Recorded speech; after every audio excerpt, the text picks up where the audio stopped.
Bonjour à tous et à toutes, avec vous, l'enseignant Ahmed Lahraout. Je vais vous expliquer, plutôt pour les élèves de la troisième année cycle secondaire collégial, une leçon intitulée Les propositions subordonnées circonstancielles. Comme vous savez, la leçon est figurée sur vos manuels. D'accord? On commence. C'est quoi tout d'abord une proposition? Une proposition est l'ensemble des mots articulés autour d'un verbe. Donc on trouve dans chaque phrase un verbe et plusieurs mots entourés de ce verbe. Le nombre de verbes dans une phrase nous permet donc de savoir combien y a-t-il de propositions. D'accord? Le nombre des verbes qu'on trouve nous donne combien de propositions, ou plutôt combien de phrases dans cette phrase complexe. Alors, c'est quoi une proposition subordonnée circonstancielle, c'est-à-dire celle qui nous intéresse dans cette leçon? La subordonnée circonstancielle est une phrase qui est enchâssée d'une principale. Elle dépend. Elle exprime une circonstance, c'est-à-dire il suit ou bien il vient avant la principale. Elle exprime quoi? Une circonstance, quel que soit le but, la cause, la concession, le temps, la comparaison, etc. Et elle est introduite toujours par un subordonnant. Je vais vous donner un exemple. Les élèves révisent les leçons parce qu'ils veulent réussir. La proposition principale, c'est les élèves révisent les leçons, d'accord?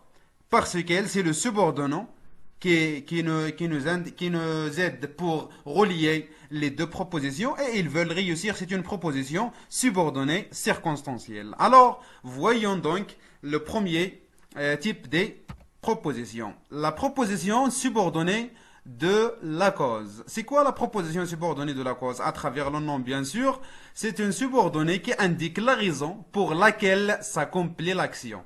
On pose la question pourquoi et pour quelle raison. Voici deux propositions principales et une subordonnée de cause. On va les expliquer pour que vous puissiez bien comprendre. C'est bien. Dans cette image, vous voyez une chaise vide qui exprime quoi? Qui exprime l'absence. Par exemple, on est en classe, un élève est absent. C'est bon? Donc on dit mon ami est absent. C'est l'action, d'accord? C'est l'action, l'absence de mon ami. Alors, on pose la question comme on a dit au début, pourquoi mon ami est absent? D'accord?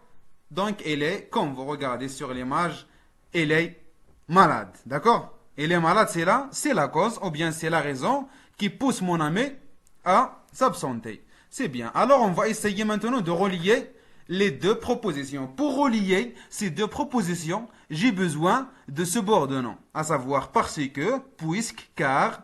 Donc, on va dire quoi? Mon ami est absent car elle est malade. Mon ami est absent, c'est la proposition principale, car c'est le subordonnant de la cause. Elle est malade, c'est une proposition subordonnée circonstancielle de la cause. Pourquoi? Parce qu'elle exprime la cause. Voyons la structure.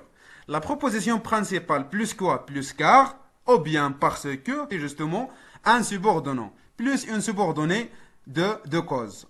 La subordonnée de cause peut être au début de la phrase, par exemple, on peut dire puisque elle est malade, mon ami est absent. Donc, regardez justement, ce qui suit le subordonnant est une proposition subordonnée. C'est bon? Passons maintenant à la deuxième proposition qui s'appelle la proposition subordonnée de conséquence. C'est-à-dire quoi? Comme toujours, on commence par la définition. La conséquence marque le résultat atteint, l'effet obtenu. D'accord? C'est la fin d'une action, le résultat d'une action. Regardez ici. Vous regardez dans l'image, un motard qui conduit rapidement. D'accord? Il conduit rapidement. Quelqu'un qui c'est pas le Karim conduit rapidement. Quelle est la conséquence de la conduite qui est rapide chez Karim? C'est bien sûr des accidents. Donc, elle est morte dans un accident. D'accord? C'est bien. Alors, pour relier les deux propositions, on va dire quoi? On va dire Karim conduit rapidement, si bien qu'il est mort dans un accident. C'est bien. Donc, vous voyez ici que je relie la proposition principale et la proposition subordonnée de conséquence par un subordonnant. C'est bien que. Je vais vous donner d'autres, bien sûr. Elles sont là. Donc, ou bien par conséquent, ou bien c'est bien que. C'est-à-dire, je peux dire, Karim conduit rapidement, donc, il est mort dans un accident. Ou bien, Karim conduit rapidement, par conséquent, il est mort dans un accident. Toujours, comme on a dit, la proposition qui suit le subordonnant, c'est une proposition subordonnée qui dépend des circonstances. Passons à la proposition subordonnée de but. Elle exprime déjà un objectif, c'est bon. Elle exprime l'intention, l'objectif visé ou éviter le fait de la principale. Il est relié à la principale par l'un des conjonctions de subordination suivants. D'accord? Pour, afin de, et pour que, et afin que. C'est bien. Voyons le premier exemple. Je travaille bien pour réussir dans ma vie. Je vais essayer de souligner les deux propositions. Je travaille bien, c'est la proposition principale. Et réussir dans ma vie, c'est la proposition subordonnée circonstancielle du but. D'accord? Les deux propositions sont reliées par les conjonctions de subordination pour. D'accord? Donc, vous regardez bien le sujet. La proposition principale, je travaille bien. Qui? C'est moi. Donc, qui va réussir dans sa vie? C'est moi. Donc, le sujet de la principale est le même sujet de la subordonnée. Donc, lorsqu'on a le même sujet, on utilise pour ou bien afin de. C'est-à-dire, je peux dire je travaille bien afin de réussir dans ma vie. Alors, le verbe, comme vous regardez, il est à l'infinitif. C'est bien. Alors, la règle, c'est quoi?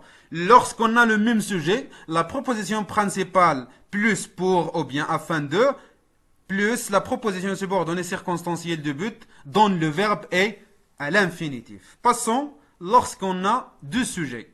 D'accord? Voici l'exemple. Je travaille bien pour que ma famille soit fière de moi. Qui travaille? C'est moi.